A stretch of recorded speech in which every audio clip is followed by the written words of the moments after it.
दोस्तों 1873 में महात्मा ज्योतिबा फूले ने एक ऐसी किताब लिखी जिसने भारतीय समाज की बुनियाद को हिलाकर रख दिया।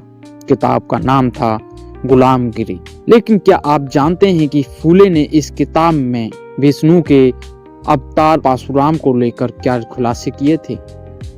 आज के अनकवर फाइल के तीसरे एपिसोड में हम इतिहास की उन परतों को खोलेंगे जिन्हें सदियों से ढक दिया गया। नमस्कार दोस्तों, मेरा नाम है विजय रुस्तमपुरिया और आप देख रहे हैं द बहुजन फाइल्स। विचलित कहानियों में परशुराम को ब्राह्मण धर्म का रक्षक माना जाता है, लेकिन ज्योतिबा फूले का नजरिया बिल्कुल अलग था। फूले ने तर्क दिया कि परशुराम कोई भगवान नहीं बल्कि बाहर से आए ईरानी आर्यों का एक कुर सेनापति था। फूले के अनुसार फूले लिखते हैं कि आर्यों ने इस देश के मूल निवासी क्षत्रिय बहुजनों पर हमला किया था। फूले ने परशुराम को एक रक्त पिपासु योद्धा के रूप में चित्रित किया था, जिसने छल और बल से इस धरती के मूल राजाओं का वध। फूले कहते हैं कि क्षत्रियों का मतलब यहाँ के जो क्षेत्र जमीन का मालिक हो।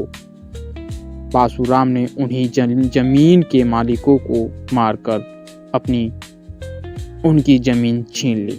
धार्मिक ग्रंथों में कहा गया है कि परशुराम ने 21 बार पृथ्वी को क्षत्रिय विहीन किया।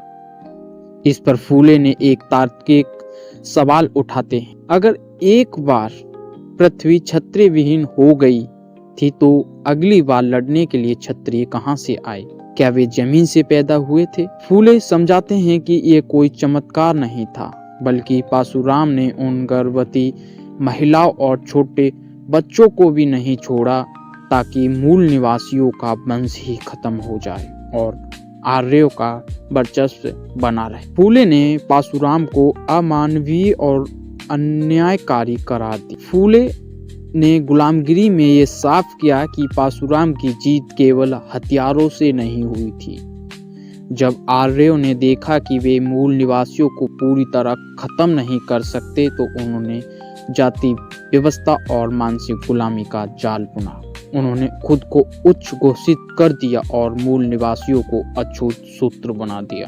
फूले कहते हैं कि परशुराम जैसे पात्रों को भगवान बनाकर इसीलिए पेश किया गया ताकि बहुजन समाज कभी अपने पूर्वजों की हार का सवाल ना उठा सके और अपने ही दमनकारियों की पूजा करता रहे। महात्मा ज्योतिबा फूले की गुलामगिरी हमें सिखाती है कि इतिहास हमेशा विजेताओं द्वारा लिखा जाता है। परशुराम के बारे में उनके विचार हमें मजबूर करते हैं कि हम अपनी संस्कृति, धर्म और इतिहास को तर्क के कसौटी पर कसें। क्या आप फूले के इन तर्कों से सहमत हैं? अपनी राय कमेंट बॉक्स में जरूर बताएं। अगर आपको ये वीडियो पसंद आया हो तो इसे शेयर करें और द बहुजन फाइल को सब्सक्राइब करें। मिलते हैं अनकवर फाइल के अगले एपिसोड में। जय ज्योति, जय भीम।